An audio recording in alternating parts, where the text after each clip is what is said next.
خیلی خوش اومدی به یه ویدیو دیگه. من توی این ویدیو میخوایم پوآچا درست کنیم. دقت کنیم. من قرار نشد من بگم.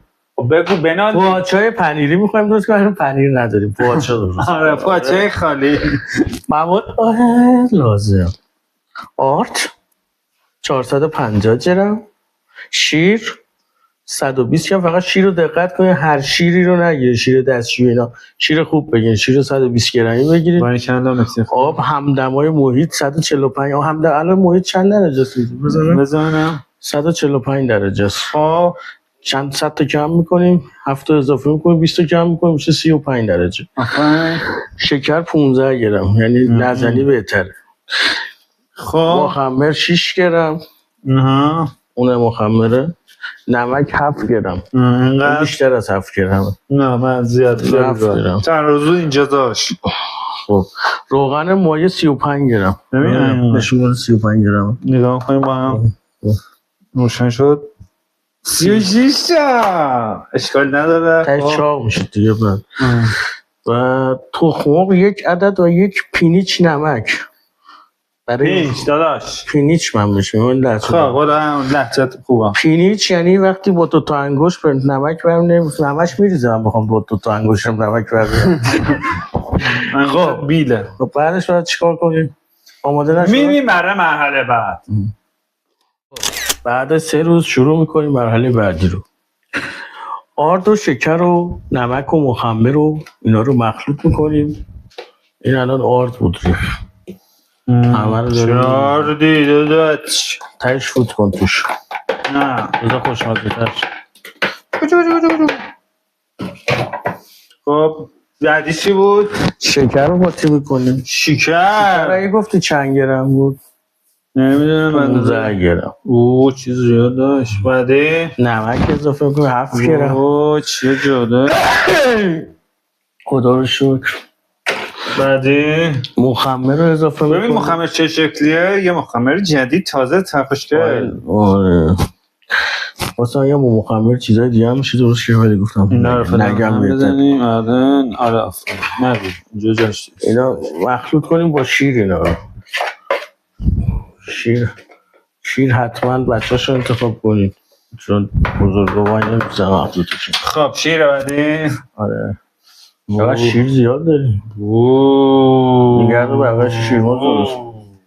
واقعا شیرمرغ دوست داری نه؟ آره.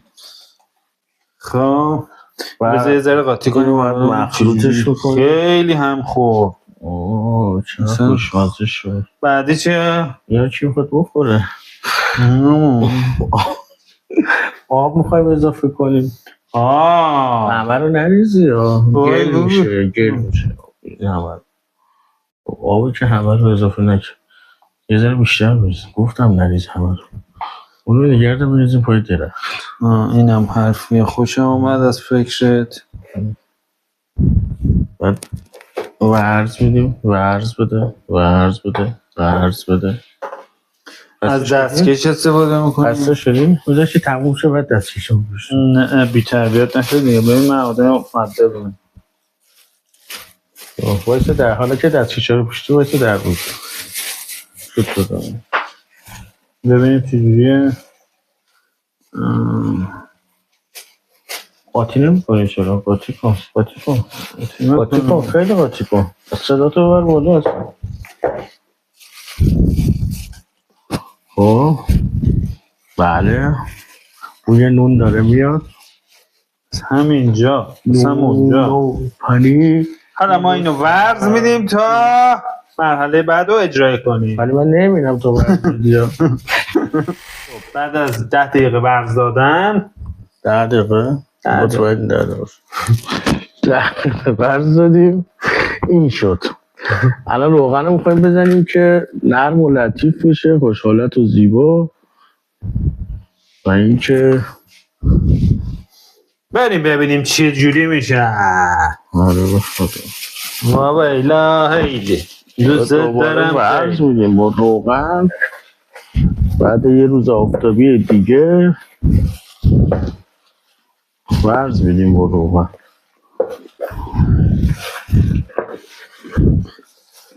10 دقیقه دیگه خدمت شما میرسیم. 10 دقیقه با 10 دقیقه بردودیم.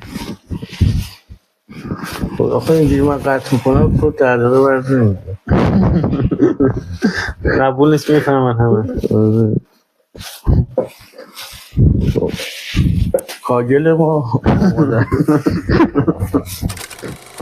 اومدیم با یه خمیر آماده شده که توضیحات لازم رو دوستم میده. بده دوستم توضیحات دوستت این خمیر آماده است. ببین چه نرم و لذیذه. حالا گردش میکنیم. بکوب تو صورتم.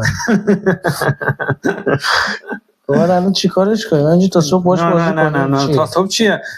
گردش میکنیم، چونش میکنیم، زیرش هم چرب کردم داداش. ببین چه خوشگله و جذاب شده. خیلی و داده. خب اینو میذاریم 1 ساعت روش هم یه چیزی میکشیم، یه مشم و اینا 1 ساعت بمونه. خدافظ. روغن نمیزنی؟ نه دیگه زیرش چرب کردم. چای نون باگت چیزه هم بزن به چای. خدافظ. بچه منم خدافظ. چونه ها رو به 12 قسمت تقسیم کردم. حالا بریم میریم مرحله بعد. چونه رو آماده کردیم، پهنش کردیم.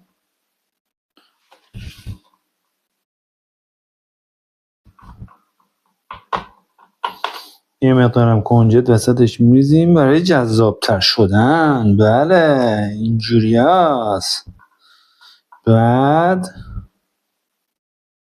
یه تا میزنیم.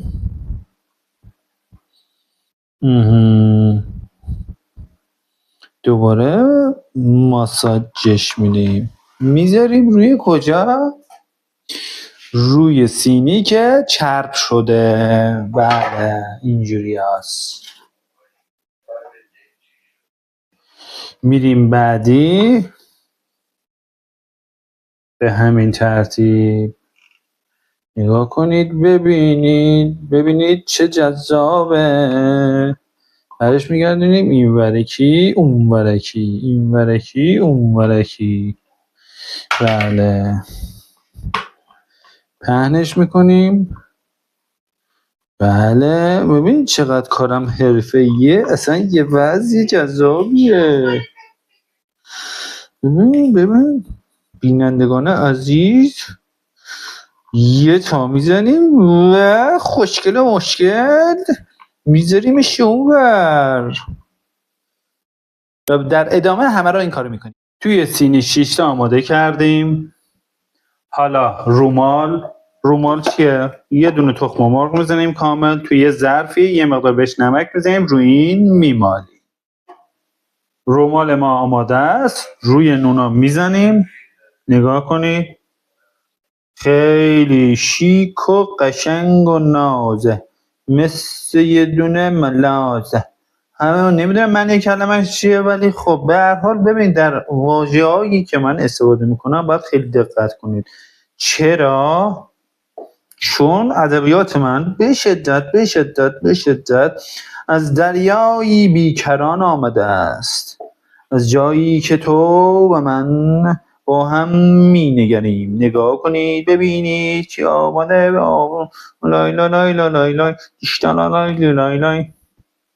خب این رومال ما زدیم. داداش نگاه کن، خانم نگاه کن، ببین چه جذاب زدم. این مقدار دوباره کنجد میزنیم روش. اینجا ببین چقدر. اینجا هم کنجد میزنم. کنجدهای جذاب. تموم. نون ما توی توست رفته، دستگاه توستر، و در حال پخت و رنگ گرفتنه. منتظر میشیم تا نتیجه رو ببینیم. کیک نانی که ما پختیم یه فیلیه، بچه فیلیه، باهاشو جمع کرده خودش روی سینی نشسته. 2 تا چش این ور داره، 4 تا این ور. اون وزقه دیگه. برو داداش. نه این چیزش هم این خورتومش هم عمل کرده، دستشو بریده. خب دیگه خداحافظ. این هم بقیه نونا. خداحافظ. نتیجه نهایی اینه دوستان. یه نون خوشمزه که اینم خلاقیت دوستمونه آقای توحید. یک فیلی که 1000 تا چش داره و دست داره خرطوم کوتاه داره.